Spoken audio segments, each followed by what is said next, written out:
ఈరోజు జోగులాంబ గద్వాల జిల్లా నుంచి వివిధ మండలాల నుంచి సీడు పత్తి రైతులు ఎవరైతే ఉన్నారో వారు వచ్చి వారికి జరిగినటువంటి నష్టం మీద సీడు పత్తి రైతులకు సీడు కంపెనీలు చేస్తున్నటువంటి మోసాల మీద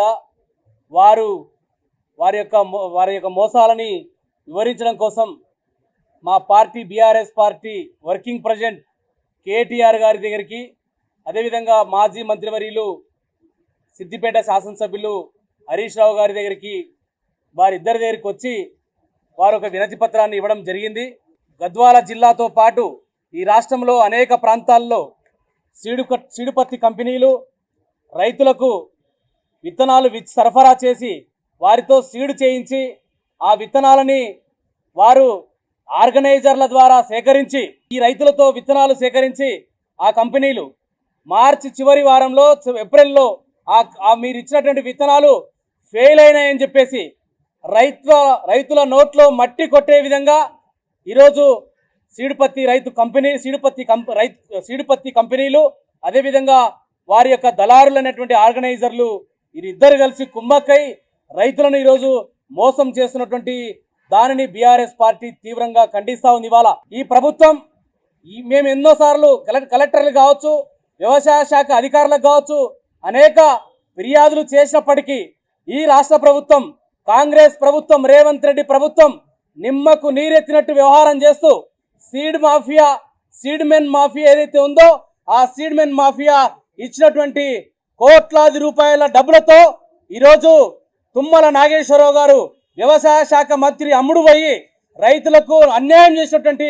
రైతు కంపెనీలను బ్లాక్ లిస్ట్ లో పెట్టాల్సినటువంటి ప్రభుత్వం ఆ యొక్క కంపెనీలను వెనక్కి వేసుకొచ్చడాన్ని బీఆర్ఎస్ పార్టీ తీవ్రంగా ఖండిస్తా ఉంది. వీరివాళ ఈ రైతులందరూ మా నాయకులు,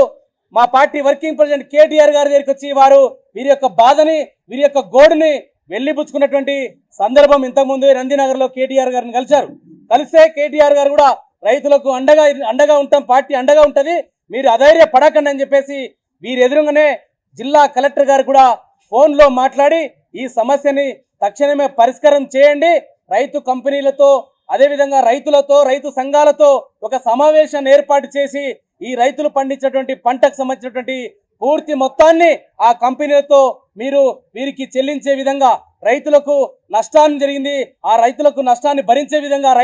ఆ యొక్క సీడ్ కంపెనీల మీద మీటింగ్ పెట్టి మీరు వారికి న్యాయం చేయాలని మా పార్టీ వర్కింగ్ ప్రెసిడెంట్ కేటీఆర్ గారు జిల్లా కలెక్టర్ గారికి కూడా మాట్లాడి వారికి కూడా సూచించడం జరిగింది. కాబట్టి సీడు పత్తి మాఫియా ఏదైతే ఉందో గద్వాల జిల్లాలో ఖచ్చితంగా కూకటి వేళ్లతో పెకిలిస్తాం. మీరు ఈ రైతుల పొట్ట కొడితే మాత్రం సహించేది లేదు. ఈ ప్రభుత్వానికి డిమాండ్ చేస్తా ఉన్నాం మేము, సీడు పత్తి ఏదైతే విత్తనాలు ఉన్నాయో ఆ విత్తనాలు సీడు చేయడం కోసం, పంట పండించడం కోసం డైరెక్ట్ గా ఆ యొక్క సీడు కంపెనీలు